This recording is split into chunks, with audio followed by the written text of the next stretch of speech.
Alchemize es una obra de fantasía oscura que puede incluir escenas de violencia, abuso religioso, traumas complejos, impulsos suicidas, autolesión, experimentación en humanos, tortura médica, eugenesia, canibalismo, abuso sexual, violación, alusión a la necrofilia, guerra y supervivencia. Estas situaciones podrían resultar perturbadoras para algunas personas. Se recomienda discreción al momento de escuchar. Capítulo 9. Unos días después, la bandeja del almuerzo llegó acompañada de una nota. La transferencia será esta noche, decía la tarjeta, escrita con una letra desabrida. Ferron entró en la habitación a las 8. No pronunció palabra, se limitó a colocarse junto a la silla y esperó. Elena pudo haberse resistido, pero sabía que era inútil. Se acercó con tal miedo que le dieron ganas de vomitar. El recuerdo de las fiebres y las pesadillas empezaba a hacer mella en ella. En cuanto se sentó, Ferron se quitó los guantes y se colocó a su lado. Elena miró fijamente al frente hasta que él echó la cabeza hacia atrás. Tuvo mucho más cuidado que la primera vez. Al parecer, haber sufrido convulsiones febriles le hacía tener cierta cautela. La presión que ejercía su resonancia fue extendiéndose poco a poco. Elena sintió como si sumergiese a gran profundidad bajo el agua, y cuando la presión amenazó con aplastarla, ya era demasiado tarde para escapar. La resonancia de Ferron redujo su conciencia a cenizas y dejó sus pensamientos fragmentados, doblegados. Su visión se tornó roja y un líquido caliente le brotó de las comisuras de sus ojos, deslizándose por la sien.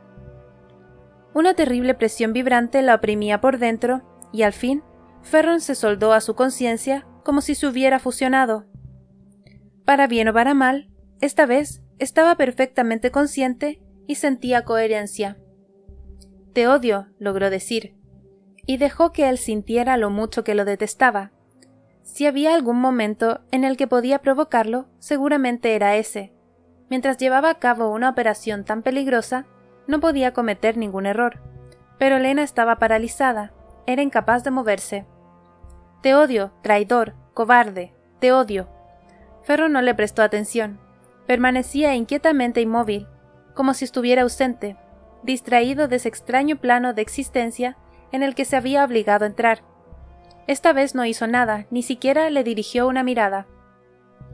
Tras unos instantes que se hicieron eternos, se desenredó.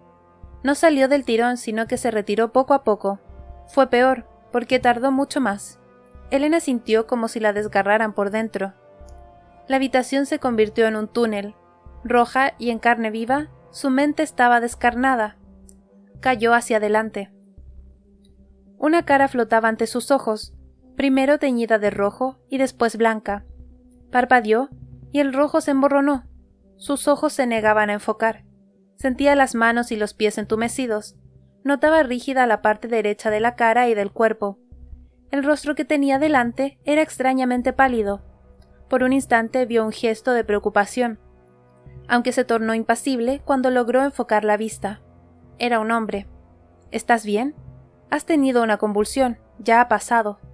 Le tocó la mandíbula y sintió una calidez bajo la piel que poco a poco la relajaba, ahí donde los músculos estaban tan tensos que parecían al punto de resquebrajarse. «¿Puedes hablar?», preguntó. «Llevas varios minutos gritando». Elena intentó tragar saliva. Le dolía la cabeza como si una membrana húmeda le palpitara dentro del cráneo. La boca le sabía a cobre. Trató de hablar, pero tenía los músculos de la parte derecha de la mandíbula tan rígidos que apenas podía separar los dientes. Apretó la cara contra la calidez que emanaba la mano y quiso llorar. Sentía un frío intenso, como si algo venenoso se estuviera extendiendo por su cuerpo, congelándola desde dentro. Un sonido grave y ahogado se escapó del fondo de su garganta. No comprendía lo que pasaba, no recordaba. «¿Quién eres?», logró articular entre dientes. Una multitud de emociones cruzó el rostro del hombre. Abrió la boca para responder, pero luego la cerró. «Estoy a cargo de tu cuidado», dijo finalmente muy despacio, pronunciando cada palabra con precisión. Bajó la mano hasta un lado del cuello, lo que la hizo estremecer. Las yemas de sus dedos tocaron la hendidura que tenía en la base del cráneo. «Duérmete, lo recordarás cuando despiertes». Elena quería respuestas, no dormir, pero la calidez que inundó su piel fue como agua tibia. La habitación se distorsionó, los bordes desaparecieron y la cara se fue desdibujando hasta que se convirtió en un borrón. «¿Te conozco?», preguntó cuando se le cerraron los párpados. «Supongo que sí». Cuando volvió a despertar, sí que recordaba y estaba gritando.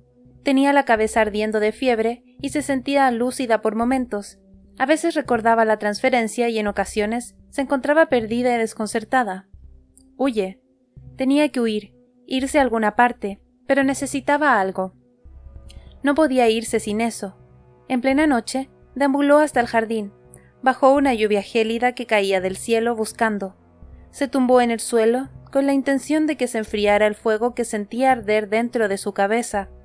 Si lograba calmar la mente, recordaría qué estaba buscando. «¿Qué estás haciendo? Te vas a morir de hipotermia, idiota». Ferro la llevó de vuelta a la casa. Tenía la piel tan fría que hasta las manos muertas de la criada le parecieron cálidas cuando le quitaron la ropa mojada. Cuando por fin la dejaron sola, intentó regresar al exterior, pero habían cerrado con llave la puerta y las ventanas. Al final, tuvieron que atarla a la cama para evitar que se desgarrara los dedos arañando la madera para intentar salir. La dejaron allí, atada, obligándola a soportar pesadillas horribles, escabrosas y sangrientas, mientras la fiebre la consumía. Cada vez que cerraba los ojos se encontraba de nuevo en la academia, tan brillante, dorada y resplandeciente como siempre la recordaba, y subía los escalones de la torre para ir a clase, con los libros apretados contra el pecho. Luke la acompañaba, tranquilo como siempre. Había alguien más con ellos, pero su rostro se le escapaba incluso en sueños. Sin embargo, en cuanto Elena parpadeaba o agachaba la cabeza para tomar nota, todo se venía abajo. Los alumnos aparecían desplomados en sus sillas, abiertos en canal, y la sangre se deslizaba por la habitación. Elena era la única superviviente de la masacre. En uno de los sueños, Penny yacía sobre una camilla atada gritando mientras unas figuras sin rostro le hacían una vivisección frente a un grupo de alumnos muertos. En otro, Ferron subía a la palestra, como si lo hubieran llamado para hacer alguna demostración. Permanecía allí inmóvil mientras se transformaba lentamente del chico de cabello oscuro a una pesadilla pálida y plateada. El color del henado se convertía en sangre que le goteaba de las manos. Cuando por fin la abandonó la fiebre, las extremidades se le habían vuelto a atrofiar. No tenía ni idea de cuánto tiempo había pasado. Cada vez que caminaba se tambaleaba y tropezaba como un gatito recién nacido. Era como si las sinapsis cerebrales estuvieran mal conectadas. Agradeció que Ferron no acudiera para obligarla a salir. No quería volver a verlo, porque tenía un recuerdo claro como el agua en el que él le apretaba la cara con su mano y ella no tenía ni idea de quién era. A cargo de su cuidado, era una forma muy generosa de describirse a sí mismo. Elena se detuvo, rememorando la escena, lo lento que había pronunciado las palabras cuando respondió a su pregunta. Elena había hablado en el traciano. Mientras se recuperaba, sonó mucho con Luke. Eran recuerdos, no los que había olvidado, sino momentos del pasado que le dolían con solo evocarlos. «Vamos», susurró Luke, cuando la encontró estudiando en la biblioteca. «Llevas aquí 2 días, te van a empezar a salir setas en las orejas». Le tiró de una para provocarla. «Necesitas que te dé el sol, y yo también». «Tengo que terminar de analizar esta estructura de sellos», dijo protestando, e intentó darle un codazo para que se fuera, pero él se puso a quitarle los bolígrafos. «Vete». Luke nunca se marchaba, por mucho que lo amenazara. Prefería hacer pucheros y se enfurruñaba, cada vez más ruidoso, hasta que los bibliotecarios le pedían a Elena que lo sacara de allí, como si el futuro principado fuese una mascota que se negara a cooperar. Cuando crecieron y Elena empezó a trabajar en el laboratorio, hacer ruido ya no bastaba para molestarla, así que Luke cambió de táctica. Amenazaba con irse a buscar problemas, ¿y no le había prometido Elena a su padre que lo mantendría alejado de los problemas? Iban a la ciudad y Luke le enseñaba los mejores sitios, las capillas de fuego más hermosas y las enormes catedrales perihelgiales, los jardines acuáticos escondidos, las librerías, y las cafeterías más recónditas. Todas las torres, todos los jardines y todas las vistas de Palladia que tanto había amado los había conocido porque Luke se los había enseñado. Había amado la ciudad a través de sus ojos. Ojalá hubiera cedido más a menudo. Cuando Elena consiguió volver a salir de su habitación, la mente empezó a jugarle malas pasadas. De algún modo, la casa no parecía estar bien. Era distinta a como la recordaba. La luz provenía de ángulos diferentes. Las ventanas estaban donde no debían y había puertas que antes no existían. Esta vez hay menos inflamación cerebral, dijo Stroud cuando vino a examinarla. Su resonancia se movía como un gusano por el cerebro de Elena. No me gusta que haya sufrido otra convulsión, pero que solo haya sido una es una mejora. Creo que una transferencia al mes será lo correcto. Stroud acababa de irse cuando Ferron llegó y se planteó a los pies de la cama, con las manos entrelazadas por detrás de la espalda, examinándola con ojos lánguidos. ¿Sabías que dentro de poco es el solsticio?, dijo finalmente. No tenía ni idea de qué día era.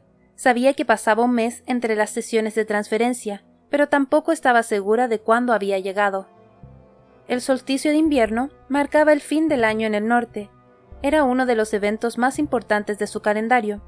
En los países de la costa sureña, donde los días no menguaban ni se alargaban de forma tan drástica, el año seguía las mareas lunares de Lumitia. En teoría, ya no deberías estar aquí. Ferron posó la vista en la ventana. Parece que vas a pasar el invierno conmigo. No había emoción en su voz ni en su semblante cuando lo dijo. Era una de las facetas que a Elena le resultaban más desconcertantes de él. Lo poco que comunicaba con el cuerpo y el tono de voz. Etras tenía una cultura y un idioma efusivos. Sus habitantes usaban expresiones hechas y gesticulaban con las manos. Esto fue algo que distinguía a Elena como extranjera. Tuvo que aprender a entrelazar los dedos bajo la mesa cuando hablaba en clase, porque si no se arriesgaba a que todos estallaran en carcajadas si comenzaba a gesticular con las manos. Los paladinos valoraban el silencio. Los alquimistas expertos solo movían los dedos para usar la resonancia de forma precisa y controlada. Era algo cultural. Se valoraban más las expresiones sutiles. Los insultos solían tener forma de cumplidos sarcásticos, difíciles de interpretar para una recién llegada. Elena tuvo que aprender a estarse quieta y observar las sutilezas, comprender que cuando las pupilas se estrechaban, los ojos la recorrían de arriba abajo y los pies apuntaban en dirección opuesta.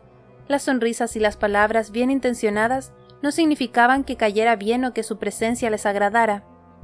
Ferron era más difícil de leer que la mayoría de los paladinos, no porque su cuerpo contradijera sus palabras, sino porque a veces su cuerpo no decía nada en absoluto. Se quedaba inmóvil, con expresión vacía y las manos escondidas. Elena no lograba distinguir sus estados de ánimo. Está previsto que mañana lleguen algunas cosas que me ahorrarán seguir sufriendo más molestias por todo esto. Por favor, remarcó con especial énfasis la palabra. No lo confundas con una muestra de afecto. A la mañana siguiente, dejaron un paquete de cartón en la puerta, junto a la bandeja del desayuno. Dentro había un par de botas. Elena las sacó y pasó los dedos por encima de los detalles. Eran de un cuero precioso y pulido, con suelas robustas y una hilera de botones para abrocharlas. Se notaba que estaban hechas a mano. Cuando Ferron soltó aquello de que le ahorrarían sufrir más molestias, Elena no imaginó que se tratase de unos zapatos, aunque las zapatillas que usaba estaban deshechas de caminar sobre la gravilla mojada.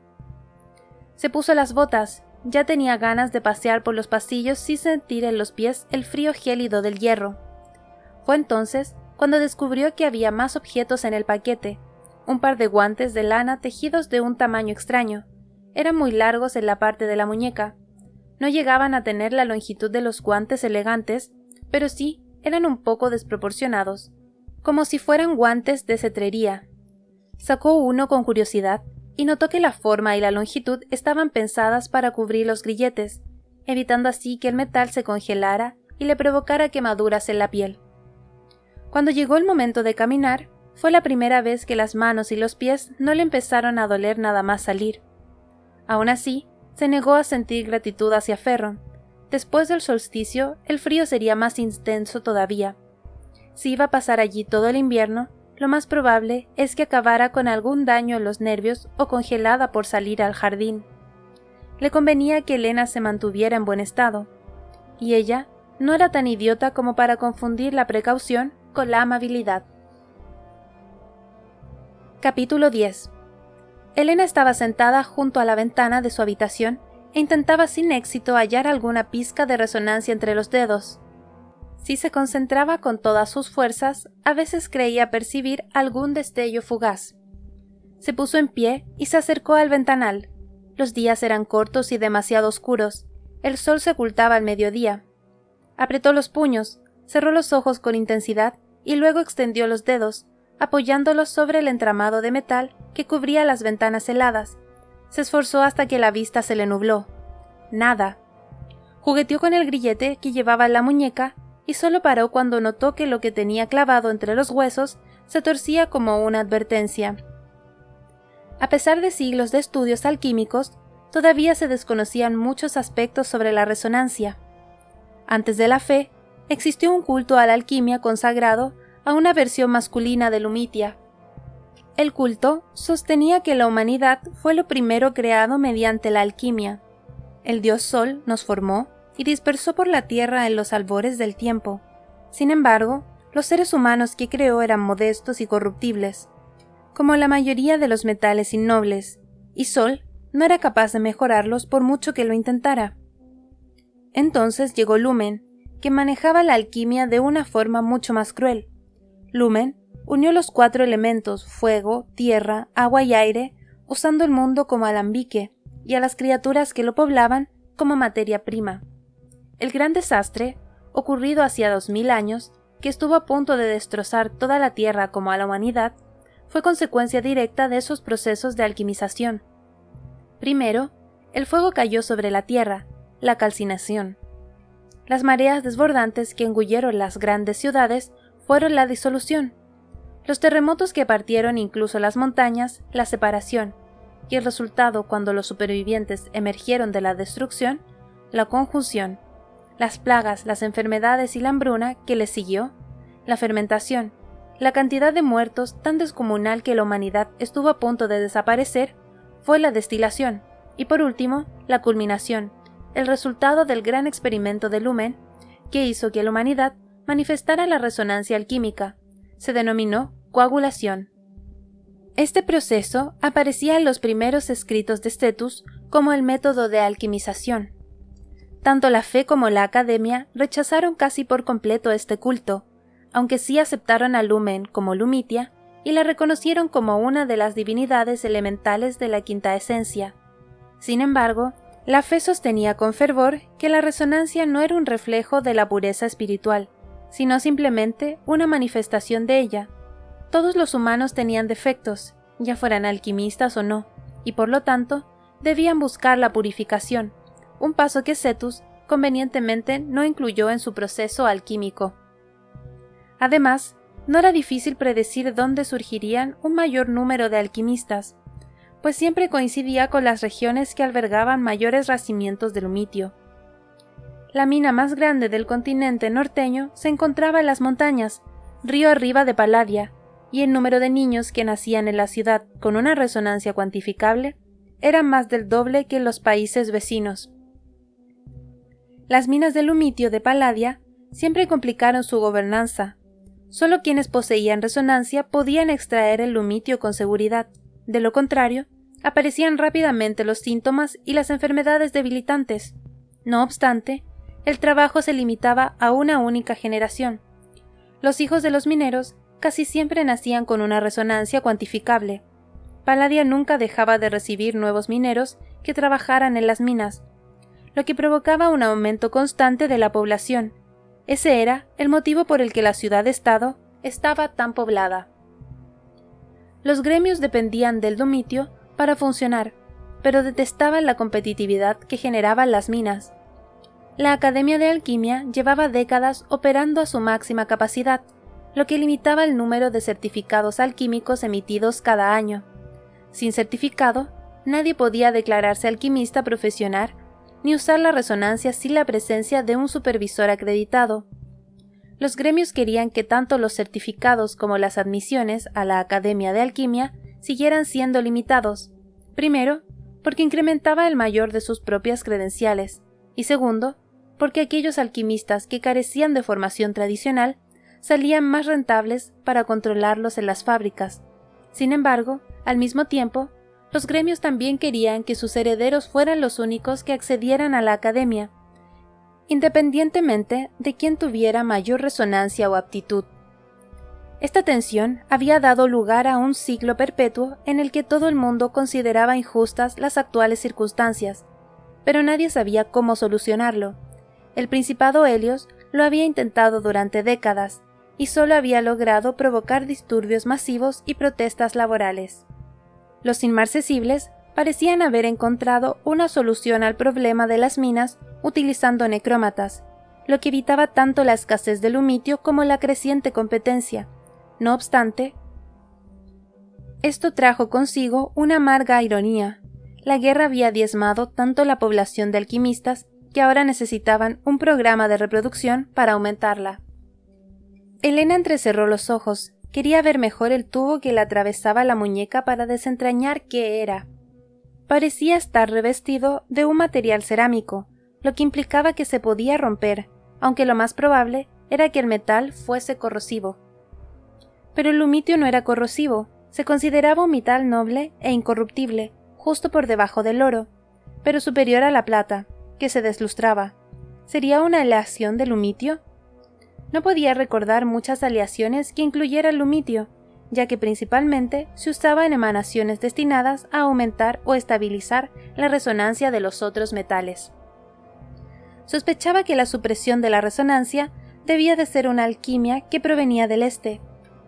El Imperio Oriental siempre fue receloso a la hora de compartir sus conocimientos de alquimia y había sido Chiseo quien le colocó los grilletes. Todavía estaba reflexionando sobre esto cuando se abrió la puerta.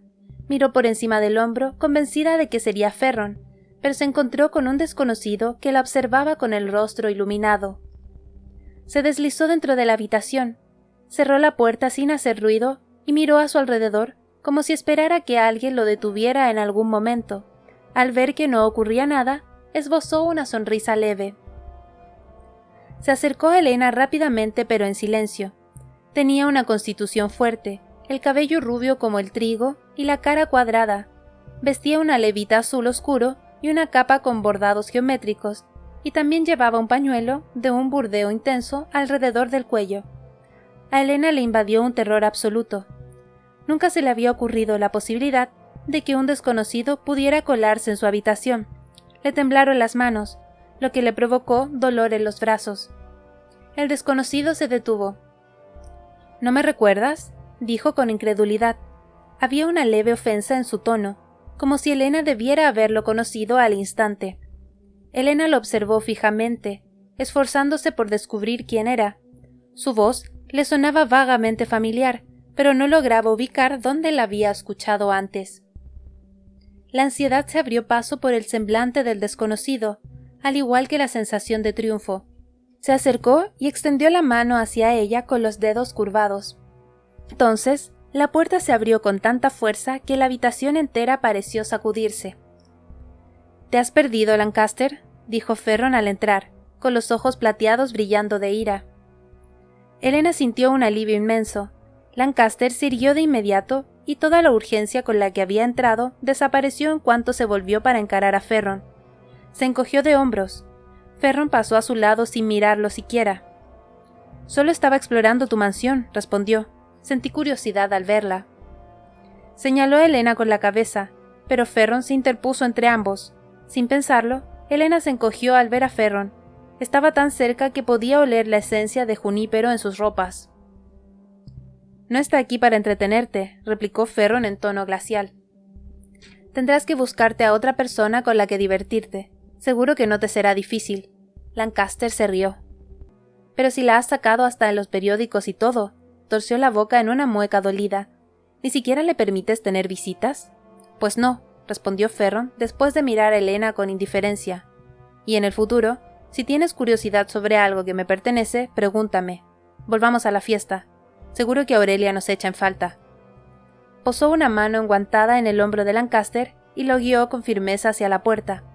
Lancaster miró a Helena por encima del hombro. De nuevo le brillaban los ojos, como si estuviera desesperado por contarle algo. Helena observó cómo atravesaba la puerta y trató de ubicar el nombre. Lancaster, un apellido gremial. Níquel, sí, el gremio del níquel. Había ido a clase con un Lancaster, o tal vez iba a un curso superior. ¿Eric Lancaster? ¿Por qué pensaba que Helena iba a reconocerlo? Cuando se puso en pie para pensar más en ese asunto, le llegó el leve sonido de una música que se colaba por la puerta cerrada. Cayó entonces en la cuenta de por qué había alguien en la casa. Los Ferron estaban celebrando una fiesta por la víspera del solsticio. Helena no tenía ni idea de que pensaran celebrar nada. Las zonas de la casa que había visto estaban tan sucias que a ella le habría dado vergüenza invitar a nadie. Sin embargo, el solsticio de invierno era uno de los festivos más importantes de Palladia, y teniendo en cuenta lo relacionado que estaba el solsticio de verano con los Holfast, seguramente se hubieran convertido en el único festivo importante que se les permitía celebrar a los inmarcesibles. Se acercó a la puerta. A pesar del peligro, ardía de curiosidad. Sabía que habría inmarcesibles y liches entre los invitados, todos ellos aspirantes o, al menos, simpatizantes del régimen. Tal vez fuera el mejor momento para que la mataran. Agarró el pomo, pero se detuvo. Lo más probable sería que no la mataran, sino que se limitaran a torturarla. Vaciló. En ese caso, a menos que Ferron interviniera, no podrían hacer mucho para defenderse. Lo que más la alteraba era el alivio que había sentido de forma instintiva al verlo, mucho más de lo que estaba dispuesta a admitir, pero pensaría en ello si se quedaba toda la noche en su habitación. Abrió la puerta. Aunque tras explorar toda la casa cuando estaba medicada ya era capaz de atravesar las sombras del pasillo sin sucumbir al pánico, todavía tenía que respirar hondo varias veces antes de atreverse a cruzar el umbral de la puerta. Se dirigió al ala principal. El sonido de la música sonaba cada vez más fuerte. Se detuvo para asegurarse de que no hubiera nadie a la vista. Casi no reconoció la casa. Las luces y las lámparas de araña estaban encendidas y resplandecientes. Todo brillaba de una forma que Helena jamás imaginó que sería posible en Puntaferrio. Recorrió el pasillo, pero antes de doblar la esquina, oyó el frufrú de una tela y una risilla ahogada de una mujer. Volvió a esconderse y contuvo la respiración, camuflada entre las sombras y tratando de no recrearse demasiado en cómo la envolvían. Aurelia giró de la esquina a toda velocidad. Llevaba a alguien de la mano y lo condujo hasta la penumbra al fondo del pasillo. No era Ferron. Helena apenas distinguía detalles desde donde se encontraba, pero la constitución y el cabello eran inconfundibles. Aurelia se apoyó en la pared y soltó una risotada ansiosa, y el hombre se le echó encima hasta que Helena dejó de verla. Oyó más movimientos de telas, y después las risillas dieron paso a unos jadeos entrecortados, que se transformaron en susurros, gemidos y sonoros gruñidos. Helena se quedó paralizada, sin saber qué hacer a medio camino entre el horror y la incredulidad, hasta que se dio cuenta de algo. Ferron vería la aventura de su mujer cuando revisara los recuerdos de Helena. Se apartó de las sombras y huyó en silencio escaleras arriba. Como su ruta habitual estaba bloqueada, Helena se resignó a observarlo todo desde la planta de arriba. El murmullo de las voces llegaba hasta allí como si fuera una colmena de abejas. Sin duda, era una gran fiesta. Durante los días que estuvo medicada, exploró la casa y descubrió un salón de baile abandonado. En el tercer piso había una escalera de caracol estrecha que desembocaba en una terraza desde la que se veía el salón de baile, y por la que accedían a la lámpara de araña para limpiarla. Subió esa escalera y se arrodilló para asomarse por la barandilla. Los mechones de pelo suelto le cayeron alrededor del rostro. Comprobó irritada que había una red de seguridad por encima del espacio abierto, como si Ferron hubiera previsto de alguna forma que iría allí para intentar suicidarse durante su fiesta. Helena ni siquiera se lo había planteado, pero le molestó que boicoteara sus intentos antes de tiempo. Miró más allá de la red. El salón de baile estaba lleno de gente y de cadáveres. Todos lucían resplandecientes, cubiertos de telas lujosas y joyas, y riquezas. Incluso desde la distancia, distinguía los ropajes ricos embordados con hilos de plata fina como la luz de la luna, y también platino y oro reluciendo entre las gemas y los metros de tela de color intenso. Los invitados exhibían una fortuna desbordante. La alta sociedad de Nueva Palladia también había decenas de liches, aunque la palidez cerrosa de su piel y los esclerótidas amarillentas delataban la muerte de sus cuerpos. Mientras ella lo contemplaba todo, empezó a sospechar que había gente viva que se había maquillado y engrasado la piel para imitarlos, como si fuera algo a lo que aspirar.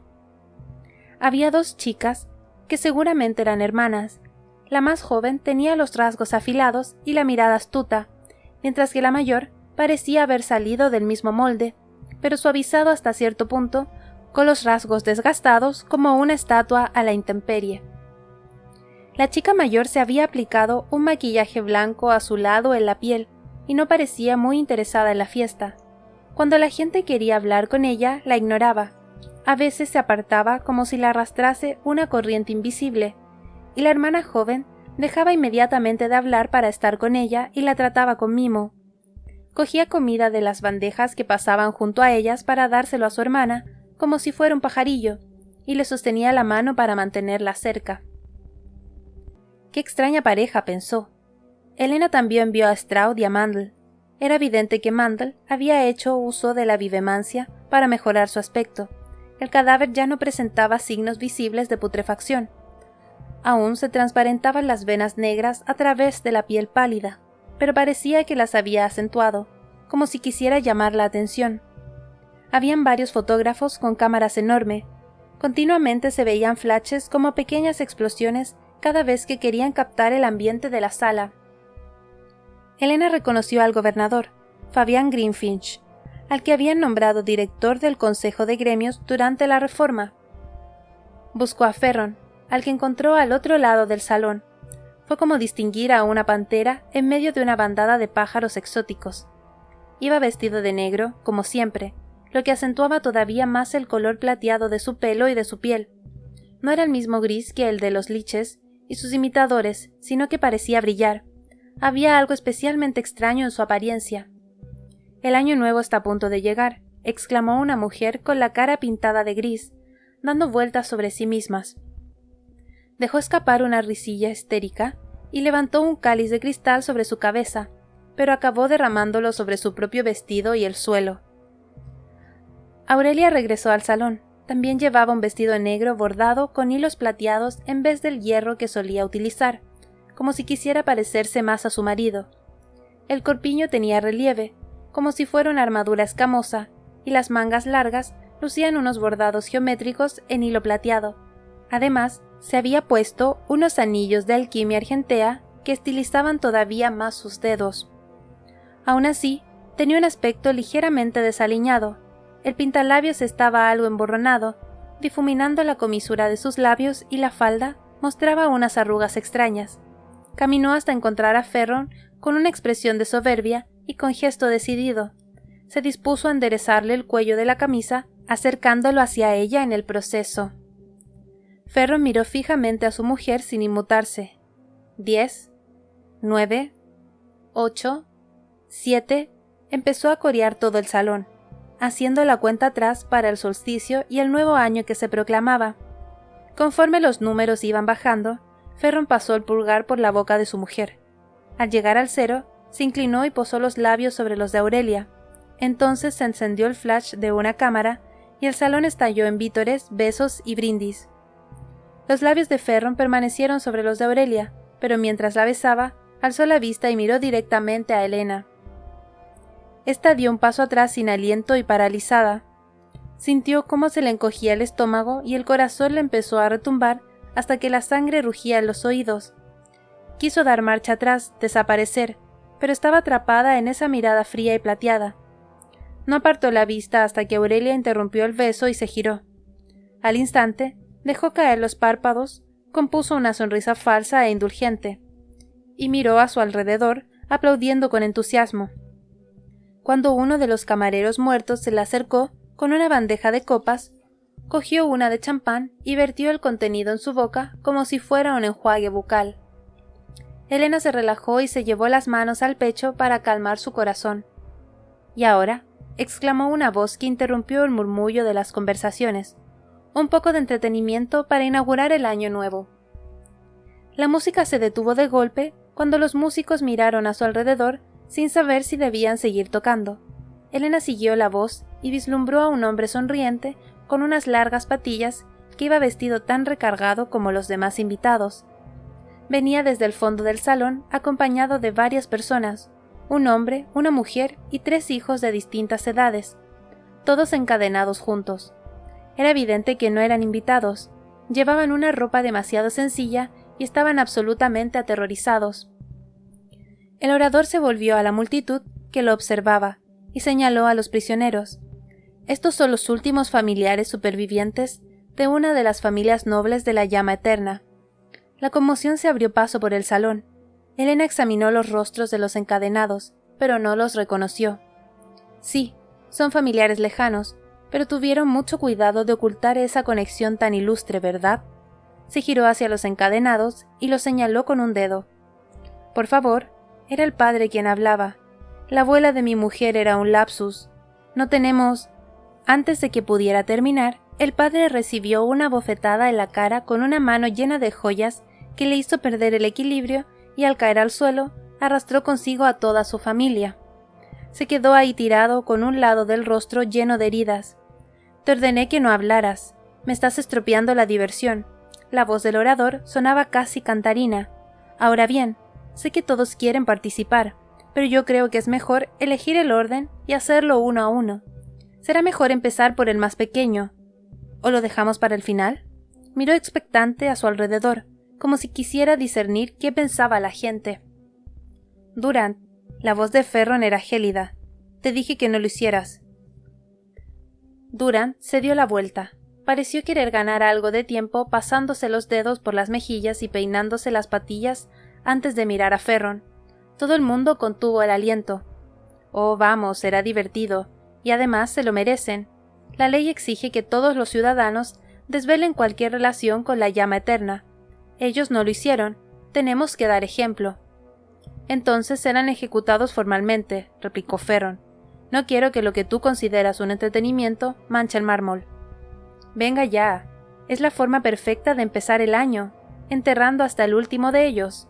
Todo el mundo quiere verlos morir. ¿Vas a ser antipático y decepcionar a todos tus invitados? Ferron puso los ojos en blanco. Muy bien. Antes de que Durant pudiera reaccionar, Ferron dio un paso al frente y le partió el cuello al prisionero más joven, un chico de 10 o 12 años. El crujido resonó hasta donde Elena lo observaba todo con horror. La madre gritó y se abalanzó para sostener a su hijo en cuanto Ferron lo mató.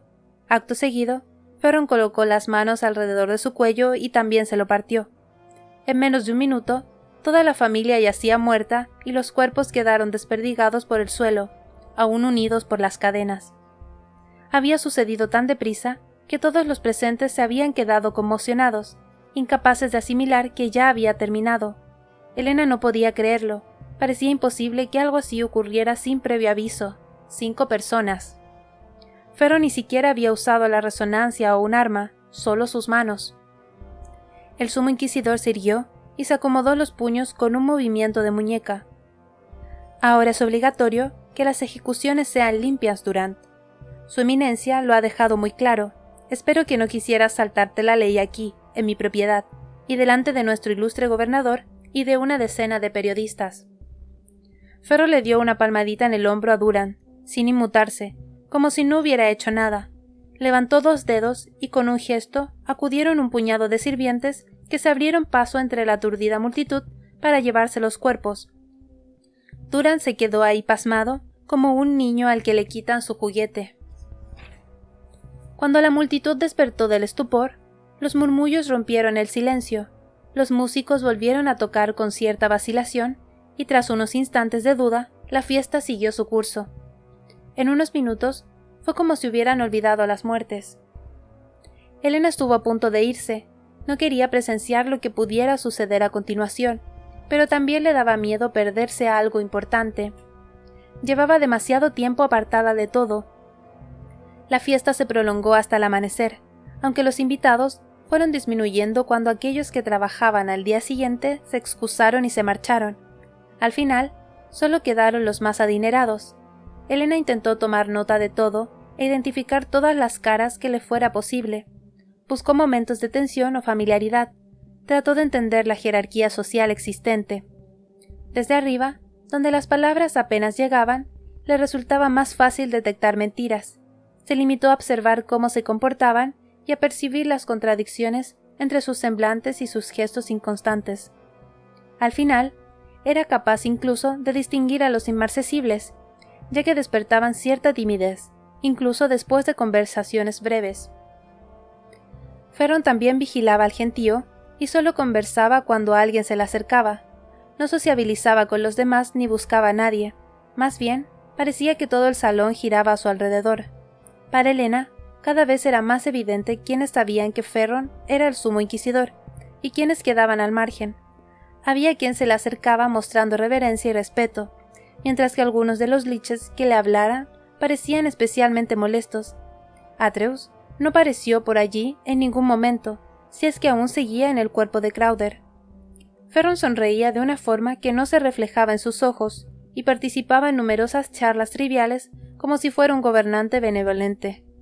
A Elena, que no oía lo que decía y se limitaba a observarlo desde la distancia, le parecía que estaba increíblemente aburrido. Los primeros albores del día se colaron por las ventanas cuando los últimos invitados empezaron a marcharse. Elena se dio la vuelta para regresar a su habitación, y al hacerlo, casi le dio un infarto. Una de las criadas estaba esperando en silencio junto a las escaleras, vigilándola. Era una criada de mayor edad, una de las escoltas habituales de Elena. No era una empleada doméstica, sino que parecía tener algo más de rango. Elena había estado tan absorta con la fiesta que ni siquiera supo que la criada se había percatado de su presencia. De camino a su habitación, se detuvieron al escuchar una voz enfadada. ¿Todavía? Era un hombre el que hablaba. No es algo que pueda hacer por mí misma, replicó Aurelia con mordacidad. Solo existes para darle un heredero a los Ferron. Si te desprecia, ¿crees que te aceptará algún otro? No sé qué más hacer, lo he intentado todo. Emborráchalo, drógalo si es necesario o búscate a alguien que te haga un bombo. No dejaré que lleves a nuestra familia a la ruina. No se emborracha, respetó Aurelia. ¿Crees que no lo he intentado? He ido a todas las tiendas, he usado todas las drogas y perfumes, y no funciona nada. Si me quedo embarazada sabrá que no es suyo. Eres una inútil. Debería haberme quedado con tus hermanas en vez de contigo. No hubo respuesta a eso. Elena oyó unos pasos apresurados y casi no tuvo tiempo de esconderse en un rincón antes de que doblara la esquina un hombre de rostro viperino y patillas anchas. Iba vestido con mucha menos ostentación que los demás invitados. También oyó el repiqueteo de los tacones de Aurelia sobre el parquet y una puerta que se cerraba de un portazo. Dejó escapar el aire lentamente. Siempre supo que los Ferron eran un matrimonio concertado, pero hasta esa noche no se había percatado de lo disfuncionales que eran realmente como pareja. Cuando llegó al pasillo que conducía a su habitación, se asomó con cautela desde la esquina y se encontró a Ferron esperándola en la puerta. La sangre se le heló en las venas. Aún resonaba en sus oídos el chasquido del cuello del niño al partirse. Fue consciente de que se trataba de él, pero verlo con sus propios ojos era algo muy distinto. Había sucedido muy deprisa y delante de todos. No le había temblado la mano. Ferron la miró por encima del hombro. ¿Has disfrutado del espionaje? Elena tragó saliva y se obligó a caminar hacia él. Ha sido algo nuevo. Inclinó la cabeza y la examinó tras esos ojos sombríos. ¿Estás aburrida? Pues claro que estaba aburrida. No tenía mucho que hacer, salvo rebuscar como una loca por su casa decrépita, sin encontrar nada y luego preocuparse por ello. El encarcelamiento no es especialmente divertido. Eres consciente de que puedes pedir lo que quieras, ¿no? Dentro de lo razonable. No era consciente en absoluto. ¿Ah, sí? Ferron asintió como si fuera evidente. Pídele a los criados lo que quieras. Ellos sabrán si está permitido. La miró con los ojos entrecerrados. ¿Por qué estaba Lancaster interesado en ti? Ahí estaba la razón por la que había venido. No lo sé, negó con la cabeza y un rizo le cayó en la cara. De repente se sintió muy cansada. Creo que no lo conozco. Los alumnos del gremio nunca me hablaban. La curiosidad floreció en la mirada del sumo inquisidor, un interés genuino que nada tenía que ver con la atención fingida que había presentado durante la fiesta. «Eres una caja de sorpresas. ¿Eso es lo que le dices a todas?», soltó sin pensar. A Ferron se le escapó una carcajada breve y la miró con intensidad. «Creo que deberías irte a la cama», afirmó. Elena lo observó perpleja, como si la conversación se hubiese desviado de su curso de alguna manera y no supiera muy bien cómo. Pero sí que estaba cansada. No había sido su intención quedarse despierta toda la noche. Le lanzó una última mirada a Ferron y entró en su habitación sin mirar atrás. Cuando se metió en la cama, descubrió que la sombra de Ferron seguía junto a la puerta. Por algún motivo, al saber que era suya, no se asustó, aunque tal vez debería haberlo hecho. Al día siguiente, cuando Elena vio a una de las criadas, la detuvo. «¿Me das un cuchillo?». La criada negó con la cabeza. Elena la dio la cabeza y abrió los ojos de par en par con inocencia. «¿Y unas tijeras?». Otra negativa. Bueno, era lo que esperaba. «¿Libros? ¿O el periódico de hoy?». La criada vaciló, pero después asintió lentamente. Elena la miró, debatiéndose entre una sensación de triunfo y una frustración amarga. ¿De verdad podría haber estado leyendo todo este tiempo? ¿Y Ferron había dado por sentado que ella sabría que podía pedirle lo que quisiera a los sirvientes? «Entonces tráemelos», pidió con la mandíbula en tensión, «por favor».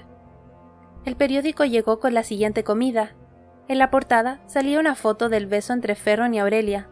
Desde fuera, una pareja joven y feliz, sobre todo, porque la foto en blanco y negro hacía que Ferron pareciera más humano de lo que era en persona.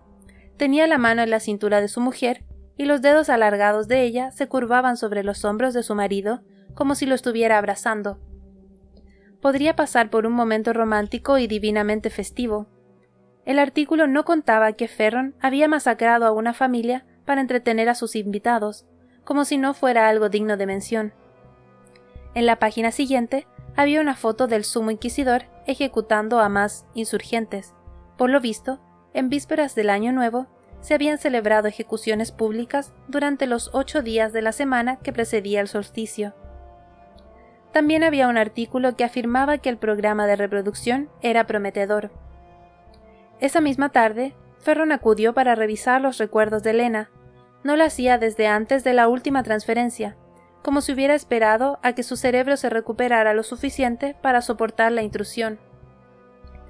No se interesó por nada de lo que encontró, salvo el momento en el que Lancaster entró en su habitación.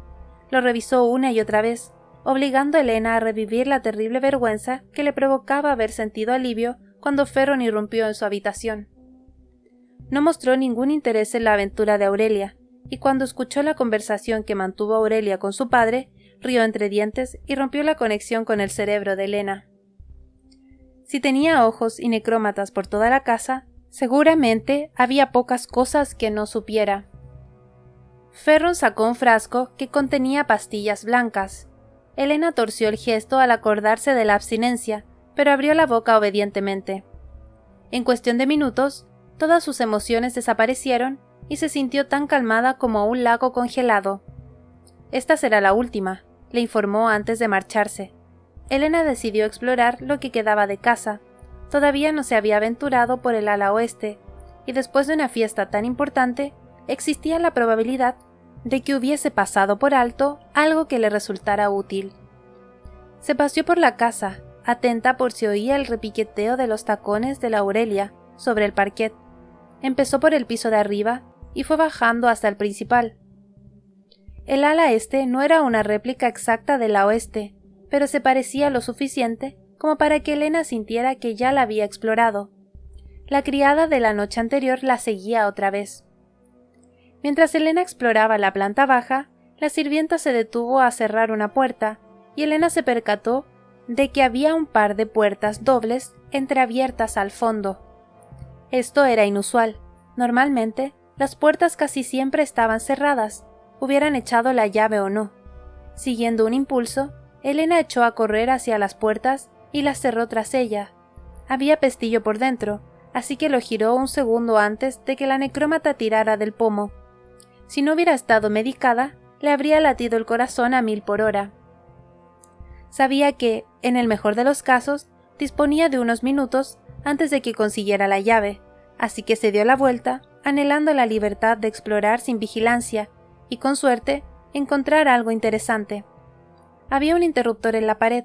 Al pulsarlo, cobró vida una lámpara de araña llena de polvo. Las bombillas emitían un zumbido y apenas iluminaban la habitación. La luz parpadeaba de forma inconsistente, proyectando sombras que se deslizaban por el suelo como ratas. Se hallaba en una sala de dibujo enorme. Las ventanas no solo estaban cubiertas por cortinas, sino también tapiadas, y había en él un ambiente a olor a polvo, metal y algo incómodamente orgánico. Un hedor intenso a ozono y metal que casi podía saborear, una sensación espesa que delataba un uso abusivo de la alquimia. Cuando la resonancia se canalizaba hasta lo más profundo, incluso el mismo aire retenía restos de la transmutación. Hacía mucho tiempo que no se topaba con un olor así. No pudo evitar sentir que la pesadumbre de toda la casa se concentraba allí, en esa habitación. En el suelo, soldada, había una jaula gigantesca que reflejaba la luz. Los filamentos de la bombilla crepitaban levemente cada vez que parpadeaban. Elena se acercó con cautela. La jaula era demasiado estrecha para un animal, pero un poco más baja que Elena. Un prisionero tendría que agacharse para entrar en ella. Era de hierro, pero de una forjadura de poca calidad, elaborada de forma manual en vez de con alquimia, lo que significaba que probablemente el hierro fuera inerte, carente de propiedades de transmutación. Lo tocó y sintió las muescas toscas que un alquimista jamás dejaría. Más allá, un dibujo en el suelo le llamó la atención. Los sellos de transmutación solían ser meramente ilustrativos, servían para dejar por escrito el procedimiento. Sin embargo, también se empleaban en la transmutación cuando el proceso era tan complejo que no podía llevarse a cabo a través de una simple resonancia. La alquimización siempre requería de un sello que la estabilizara. Los sellos registrados eran lo que permitía a los gremios producir productos alquímicos a escala industrial en las forjas. Elena jamás había visto algo tan elaborado como lo que estaba tallado en el suelo del puntaférreo. En el círculo de contención había 9 sellos pequeños que se unían para conformar 9 puntas, en vez de las 8 celestiales o las 5 elementales que conocía. Cada sello interior era un entramado complejo de diversos símbolos, y todos estaban conectados mediante una serie de círculos concéntricos en el centro. No se trataba de sellos para una forja férrea. Esos símbolos y líneas no servían para ningún tipo de herraje. La luz de la habitación no dejaba de parpadear y Elena se arrodilló para verlo mejor. Con frecuencia, los alquimistas creaban símbolos únicos para proteger sus descubrimientos de cualquiera que pretendiera usarlos sin una formación adecuada o devoción a las artes sutiles, pero la energía alquímica favorecía ciertos diseños. Un académico con amplio conocimiento y experiencia podría diseccionarlos. Era como leer taquigrafía. Si los sellos fundamentales estaban ahí, un alquimista con formación era capaz de deducir su significado siguiendo la lógica. Elena deslizó los dedos por las líneas e intentó imaginarse el flujo de la resonancia. De repente, un chasquido seguido de un crujido resonó en la puerta. Al girar la cabeza, descubrió la silueta de Ferron recortada en el umbral. Capítulo 11. Elena sabía que estaba a punto de ser arrastrada a su habitación, pero, en lugar de incorporarse, se giró hacia el sello con la intención de descifrar al menos una parte. Su vida ya era un misterio incomprensible. En vez de llevarla a su habitación, Ferron se acercó y se quedó observándola mientras ella trataba de darle sentido a los símbolos que había grabados en el suelo. Cuando no lo consiguió con el primero, pasó al segundo y luego al siguiente. Tardó un instante en darse cuenta de que todos estaban meticulosamente emborronados para que no se distinguiera cuál había sido su origen. Parecía que su destino era resolver acertijos sin solución. Alzó la vista hacia Ferron, resignada. Este la estaba fulminando con la mirada. «Es impresionante lo empeñada que estás en ponérmelo difícil», le recriminó. «¿Esperabas otra cosa? preguntó Elena encogiéndose de hombros como si nada. Ferron no respondió, pero su gesto lo enfureció. Elena lo miró fijamente, con una calma tan profunda que pudo entrever lo que ocultaban sus ojos, un océano de rabia y odio. Esta habitación parecía despertar en él una aversión especial, como si encerrara entre sus paredes algún recuerdo terrible. Si tenía suerte, tal vez le rompiera el cuello en ese instante. Señaló la jaula con la cabeza. ¿Metes a mucha gente en jaulas, Ferron? El sumo inquisidor apretó la mandíbula con fuerza. Elena notó cómo le bajaba la nuez al tragar saliva. «Solo a ti», replicó mirando a su alrededor y señalando el entramado de hierro que era la casa de sus ancestros. «¿No te has dado cuenta?» Elena hizo un gesto y se puso en pie. Esperaba pillarlo desprevenido, pero él ya se había dado cuenta de la estrategia. Era mejor que se comportara bien si quería que la dejara en paz.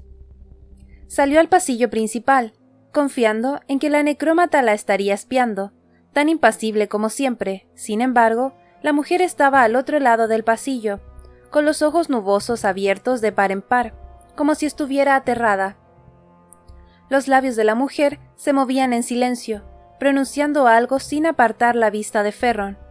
«Kane», comprendió Elena. La mujer repetía el nombre de Ferron una y otra vez. Él hizo un ademán con la mano y la necrómata salió corriendo. Elena observó cómo ésta desaparecía y sintió una leve punzada de culpa. «No le hagas daño», le pidió. «Está muerta», replicó Ferron con frialdad, mientras cerraba la puerta tras ella. Elena oyó cómo se cerraba por dentro y, acto seguido, el hierro de la pared la cubrió con un chirrido. La puerta no volvería a abrirse salvo para quien tuviera resonancia de hierro. No se le puede hacer daño. Lo dijo sin más, pero Elena sospechaba que no le resultaba tan indiferente como quería aparentar.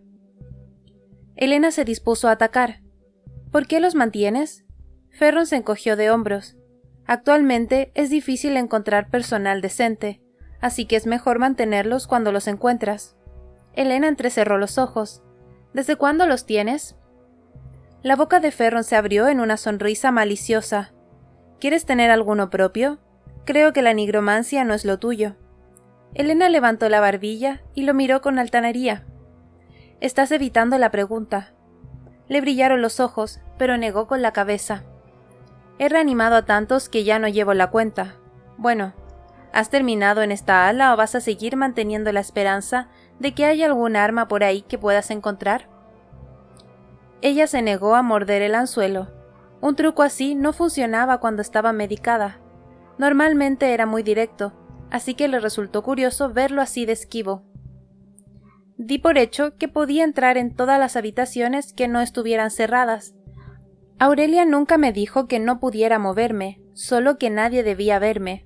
«Bueno», replicó Ferron, que extendió los dedos por la parte baja de la espalda de Elena para alejarla de la puerta tapiada. «Dudo que Aurelia sintiera especial decepción si tuvieses un final desafortunado. Tal vez así provocaría también mi propia muerte, y ella se convertiría en una viuda adinerada, libre para tener sus amoríos sórdidos con más descaro del que ya tiene».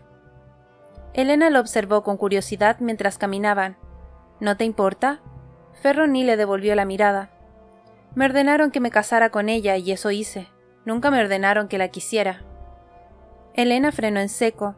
«Pareces tan esclavo como yo». Ferron se detuvo y se giró lentamente para mirarla. «¿Estás intentando provocarme? ¿O que cambie de bando?» Soltó una carcajada cruel. «¡Qué valiente eres!» «Ya lo habías pensado tú solo», dijo ella, disfrutando de la claridad con la que podía pensar cuando no la abrumaba la necesidad de revisar y vigilar cada sombra, cuando no se sentía ahogada constantemente. De no ser así, ahora mismo te sentirías ofendido. Por un instante, Ferron pareció sorprendido de la valentía que el medicamento le había dado, pero luego apartó la vista con desdén. «Es una pena que te eches a perder». Elena no estaba segura de si lo estaba entendiendo o no, pero respondió igualmente. «Luke lo merecía». «¿Por qué?» La pregunta la pilló más desprevenida que el primer comentario. Negó con la cabeza. «Hay gente que merece la pena. Solo con mirarlos ya lo sabes». Adoración ciega entonces, repuso Ferron, y se giró para marcharse. No era ciega, yo lo elegí, dijo Helena. El sumo inquisidor dio un paso hacia atrás y algo en su mirada se tornó serio. ¿Ah, sí? Refréscame la memoria. ¿Qué más decisiones tomaste? Helena apretó el puño y notó las cicatrices que tenía en la palma con las yemas de los dedos. No muchas, la verdad, pero sé de quién fue la culpa. Ferron empezó a dar vueltas alrededor de ella. ¿Crees que fueron los gremios los que inventaron la división entre nosotros y la llama eterna? Los Holdfast aseguraban que todos sus mandatos eran dictados divinos y consideraban cualquier concesión como una violación a sus conciencias. ¿Dónde dejaba eso los deseos y las necesidades de los demás? ¿Qué podíamos hacer si todo lo que queríamos se convirtió en un pecado o en alguna forma de vicio, solo porque no les convenía que lo tuviéramos? Lo único que hicimos fue convertirnos en lo que ellos ya se habían convencido de que éramos, innobles y corruptos. Se detuvo con las manos colocadas a la espalda. ¿Crees que fue casualidad que detestásemos a los alumnos becados como tú? Si no lo hubiésemos hecho, ¿cómo habrían logrado mantenerte lo suficientemente sola y desesperada como para que se lo agradecieras tanto? Helena sacudió la cabeza. No era verdad. Los gremios fueron quienes lo iniciaron todo. Luke siempre quiso ver lo mejor en todo el mundo. Para él, las responsabilidades de su familia eran una carga que no tenía más remedio que aceptar por el bien de los demás. Intentó solucionar los problemas que afectaban a la ciudad, pero a los gremios no les pareció bien ninguna de las soluciones. Ferron era una serpiente que pretendía fingir que estaba en el bando de Helena, como si su moralidad dependiera de quién la tratase mejor. Lo miró con incredulidad, pero un instante después, cuando la emoción se desvaneció, se le ocurrieron más preguntas. Al fijar sus ojos en él, no pudo evitar cuestionarse de nuevo quién era. Habría tenido 16 años cuando asesinó al principado Apolo. Algo así debería haberle bastado para convertirse en uno de los inmarcesibles, pero Ferron no aparentaba tener 16. Si obviaba el descoloramiento, tendría el aspecto de alguien de 20 años. Sin embargo, si hubiera ascendido hacía poco, debería reflejar en su rostro todos los años de guerra. Estaba prácticamente intacto, como si la muerte y la destrucción que había causado no le hubieran afectado. Lo único que delataba que había entrado en batalla eran sus ojos. Tenían una rabia hueca en su interior, algo que Helena solo había visto en aquellos que llevaban mucho tiempo en el frente. Como si Ferron tuviera algún motivo para estar enfadado. Hasta apartada de sus emociones, el odio que Helena sentía por él seguía manteniéndose firme en su mente. ¿Por qué había hecho todo aquello? No parecía disfrutarlo. Muchos de los inmarcesibles que lucharon en la guerra habían sido unos sádicos.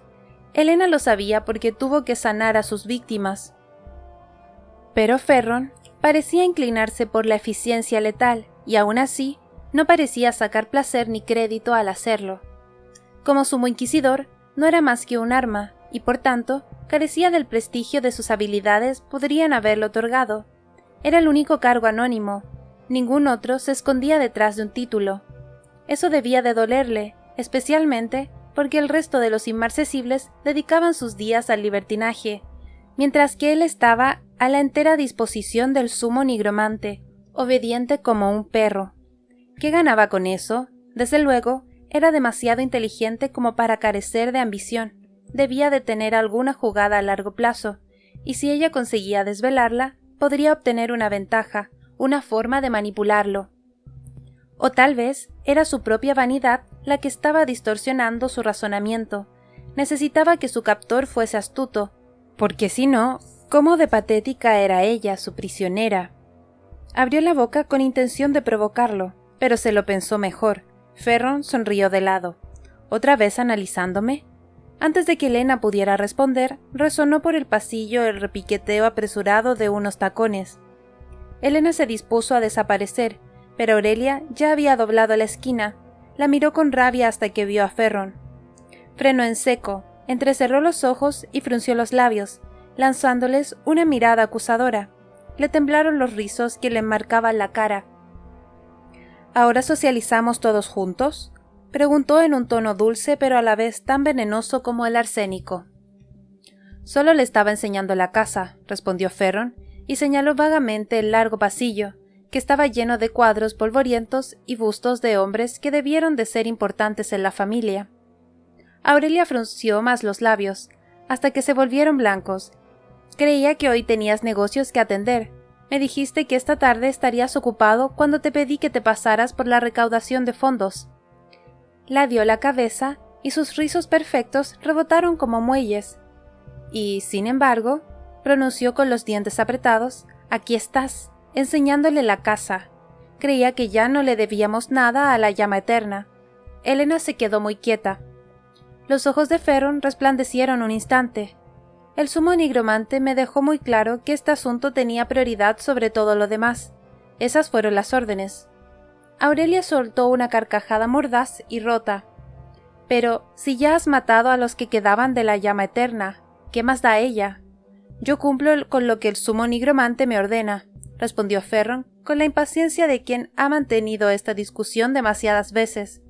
Si quisiera sujetapapeles hechos a mano, también los haría con la misma devoción. Ya ni siquiera estaba mirando a su mujer. Su vista se perdía más allá de Aurelia, contemplando un espejo en el que se reflejaban Elena y él. Ah, y supongo que eso explica por qué pasas tanto tiempo con ella. Y cuando no, son los necrómatas los que la siguen. Aurelia resopló, como si fuera a desaparecer. Le lanzó a Elena una mirada asesina. No tienes por qué fingir que es algo preciado. Le pregunté a Stroud y me dijo que no era nadie. No van a venir a buscarla, pero aún así, la acechas como si fuera una posesión. Ferron rió con crueldad, y se encendió un brillo en sus ojos cuando dejó de mirar el espejo y se centró en Aurelia. Esta dudó un instante como si lo hubieran pillado desprevenida que le prestara atención. Creía que no querías ni verla, Aurelia. La forma en la que decía el nombre de su mujer era inquietantemente íntima. Aurelia se ruborizó, y le subió el color desde el cuello hasta teñirle las mejillas. Ferron se acercó a ella. Si sientes que es mi posesión, que me la guardo solo para mí, tal vez debería incluirte más en los planes. Podría cenar con nosotros o tal vez podría trasladarla a nuestra parte de la casa y llevárnoslas cuando vayamos a la ciudad. Tal vez deberíamos incluirla en esa foto del solsticio por la que pagaste. Aurelia cada vez estaba más pálida. El mundo ya sabe que es mía, señaló Ferron. Pero si quieres, puedo recordárselo. No quiero que pienses que te estoy ocultando algo, querida. Aurelia temblaba como si estuviera a punto de explotar. Me da igual lo que hagas con ella, pero quítala de mi vista. Se giró sobre sus talones y se marchó. Ferron se quedó mirándola con molestia, y después volvió la mirada a Elena frunciendo el ceño.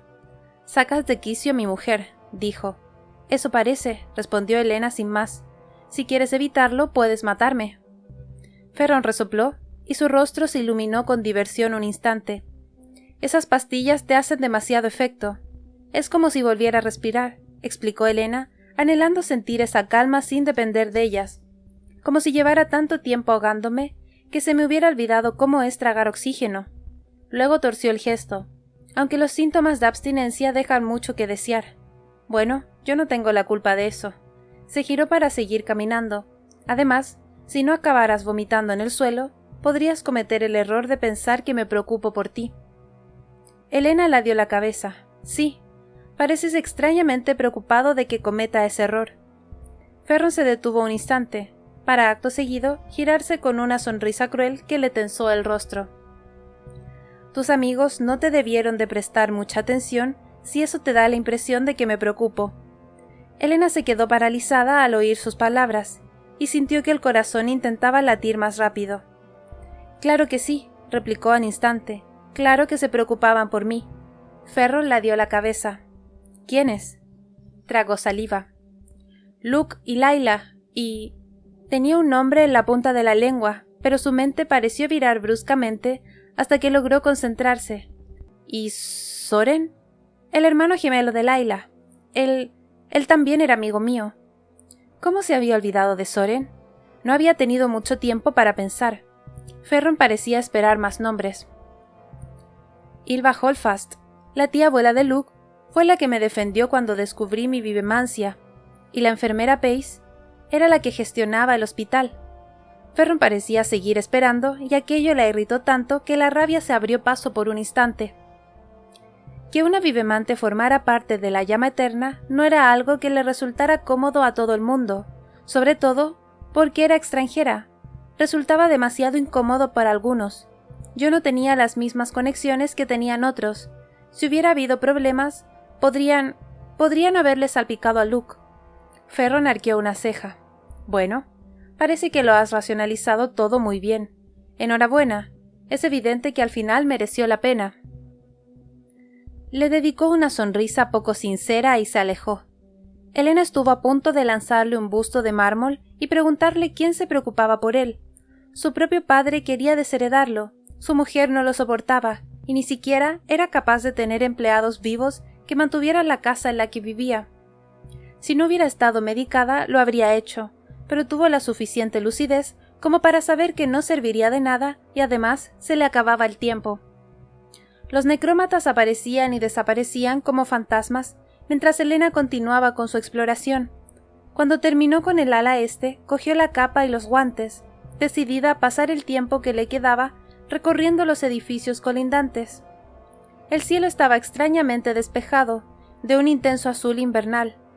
El sol, renovado, era un disco dorado pálido, demasiado débil para calentar pero agradable a la vista. El cobertizo del jardín estaba cerrado con llave. El siguiente edificio era una pequeña forja de hierro. También estaba cerrada. No le sorprendió demasiado. Le pasó lo mismo en los almacenes siguientes. Cuando llegó al establo, sintió la mirada de los necrómatas mientras intentaba abrir las enormes puertas correderas, pero también las encontró cerradas. Tiró de ellas unas cuantas veces más con la esperanza de que cedieran. Siempre le habían gustado los caballos, le recordaban a los burros de Etras, que metía los hocicos aterciopelados en los bolsillos de la gente en busca de algo para comer. Los animales no eran muy habituales en las islas de Palladia. La ciudad era tan densa y contaba con tantos niveles que no había sitio para ellos, salvo las mascotas, y en la academia ni siquiera se permitían. Solo los vehículos y los camiones podían usar las autopistas, por lo que los caballos que había en la ciudad se limitaban a las celebraciones y los desfiles. Luke tenía el caballo de guerra blanco más precioso de todos. Se llamaba Cobalto, y le encantaban las zanahorias, pero detestaba la ciudad, así que Luke siempre lo llevaba de vuelta al campo en cuanto pasaba el desfile del solsticio de verano. Luke le dijo que, si alguna vez iba a su casa de campo, montarían a caballo.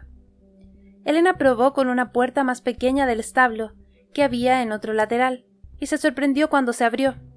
Entró, y le llegó el dulce aroma de la paja y otro olor que no logró identificar. Aguzó la vista en la oscuridad.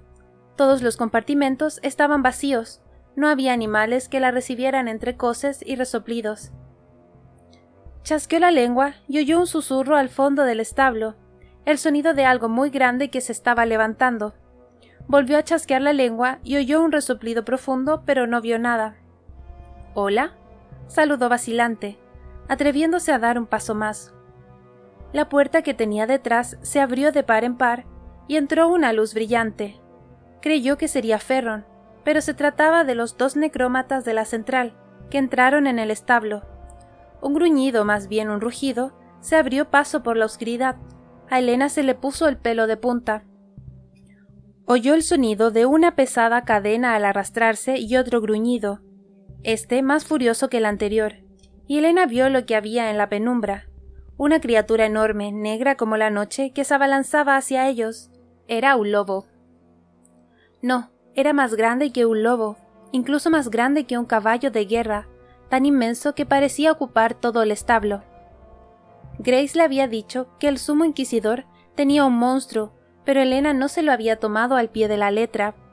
La criatura era monstruosa, tenía unos colmillos más largos que sus propios dedos y relucieron bajo la luz. Una ráfaga de viento atravesó el establo. Captó entonces el olor a sangre. Al salir de entre las sombras, vislumbró una boca que echaba espumarajos y unas fauces que se abrían y se cerraban.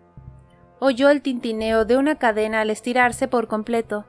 Unas zarpas llenas de garras arañaron el suelo de madera cuando el monstruo quiso abalanzarse de nuevo. Los necrómatas agarraron a Elena por el pelo y la sacaron a rastras al jardín, donde la dejaron sobre la gravilla. Helena se puso en pie con el corazón queriendo latir de miedo, pero no era capaz. Estaba conmocionada por lo que había sucedido. Su cautiverio estaba tan controlado que empezaba a rozar el peligro. No pudo evitar preguntarse si la puerta del establo abierta había sido obra de Aurelia. La criatura seguía gruñendo y entonces emitió un aullido grave y largo, como el gemido del viento. Helena recobró el aliento y volvió la vista a los necrómatas. Ambos se habían posicionado delante del establo para vigilarla mientras la criatura del interior se calmaba. Siguió avanzando. El siguiente edificio era pequeño y geométrico. Probó a empujar la puerta, que emitió un chasquido al abrirse hacia adentro. En cuanto vio las 5 paredes del interior, supo lo que era: una capilla. Entró y dejó que la puerta se cerrase a su espalda. Helena nunca terminó de acostumbrarse a la rigidez de la religión del norte, pero ahora, al final de todo, sentía algo agridulce al ver un sitio así. Palladia le había supuesto un choque cultural por muchos motivos. En Etras, los dioses no necesitaban que creyeran en ellos más que las montañas. Existían simplemente. La gente los trataba con respeto y en ocasiones hacían pequeñas ofrendas y rezaban para pedir favores. Pero en Etras, los dioses representaban las distintas facetas de la vida, no su propósito. En Palladia era diferente. Se decía que los antiguos dioses exigían sangre en sus sacrificios. Pero el dios Sol reclamaba algo más: la propia vida, vivir a su servicio. Las creencias norteñas combinaban a dedicar cada instante al sacrificio, para que a la hora de la muerte sus almas ascendieran a los cielos. Todo giraba en torno a lo que Sol permitía o prohibía. Luglo intentó todo para ganarse el favor que el dios Sol le había otorgado a sus antecesores.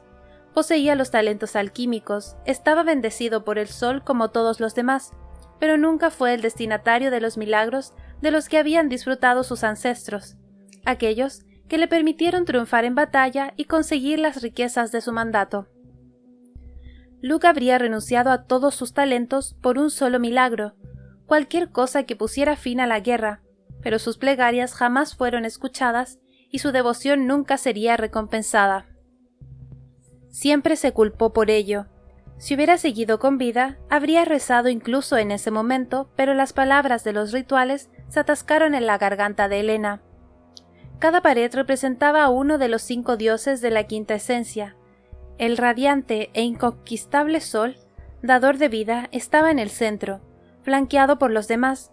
El brasero del altar, que debería arder sin descanso con una llama de fuego eterno, estaba frío, y las mechas de amiato, llenas de polvo y secas. Seguramente, los Ferron habían mandado construir una capilla para celebrar misas y entierros en privado, como solían hacer las clases altas, y por la cantidad de pináculos que adornaban la casa, parecía que la familia había sido devota en algún momento. A los paladinos les encantaba decorar todo en grupos de 5, aunque en la práctica solo veneraban y celebraban a Sol y a Lumitia. A lo largo de las paredes se alineaban decenas de piedras con placas que rezaban nombres y fechas. Al tener un espacio limitado, los paladinos guardaban las cenizas de sus fallecidos durante generaciones.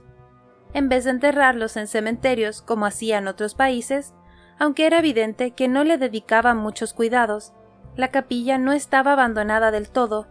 Una de las placas relucía más que las demás y había sido pulida recientemente. Se encontraba bajo el altar de la luna la diosa lunar menor. Enin Ferron, siempre te querrán, esposa y madre. Según las fechas celestiales, había muerto durante la guerra en 1785. A los 3 años del mandato de Lug, debía de ser la madre de Ferron. Helena analizó la inscripción y le pareció paradójica. Por mucho que su marido y su hijo hubieran querido a Enid Ferron, no había sido suficiente para concederle la inmortalidad de la que ellos disfrutaban. Pero claro, los gremios siempre habían seguido una estructura patriarcal. Irónicamente, las mujeres eran la única razón por la que los gremios consideraban modernos a los Holdfast. Las niñas llevaban décadas estudiando en la academia. Había profesoras, instructoras y mujeres que formaban parte de la junta escolar. Gracias a la bendición del Principado Apolo, Laila Bayard pudo formarse desde niña para ser paladina primera. Los gremios, por mucho que hablasen de progreso e igualdad y de librarse de las ataduras tradicionales, tenían muy claro quién se merecía realmente esa igualdad y libertad. La mujer seguía estando mal considerada en el norte, sobre todo en los entornos de la fe. Antes de que el Principado ejerciera presión al respecto, la fe creía que la mujer era inferior, y aunque el gobierno se distanció de esa afirmación, la creencia seguía vigente. Era algo que se atribuía a la propia naturaleza. Los hombres provenían del sol, eran activos, cálidos y secos, estaban llenos de vitalidad, la fuente de la semilla de la vida. Las mujeres partían de una forma humana, inferior, húmedas y frías, atadas con pasividad al ciclo mensual de luna, la luna menor. Aunque sus cuerpos eran necesarios como recipientes para dar a luz, su sangre era la fuente de todos los defectos.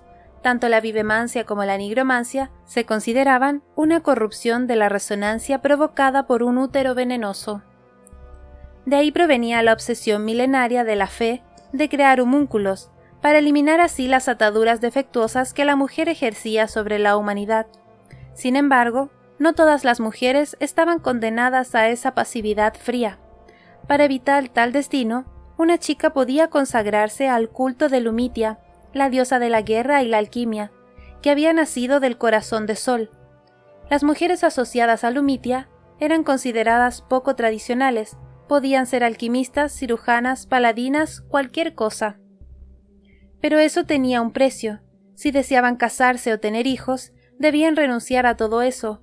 Lumitia era una diosa virgen. Las madres y las mujeres casadas no eran bien recibidas en su altar. Cuando Helena terminó de explorar, se quedó en el jardín, a pesar del frío, observando cómo el sol invernal se ocultaba tras las montañas. Comenzaron a aparecer las estrellas en el cielo nocturno y brillaron brevemente hasta que surgieron las lunas. Primero lo hizo Luna, una media luna deforme y plateada que se elevó en el horizonte lejano, derramando una luz tenue y provocando un crepúsculo suave. Después salió Lumitia, una luna en cuarto menguante. Aún así, era el doble de grande que Luna, y tan brillante que dolía mirarla fijamente.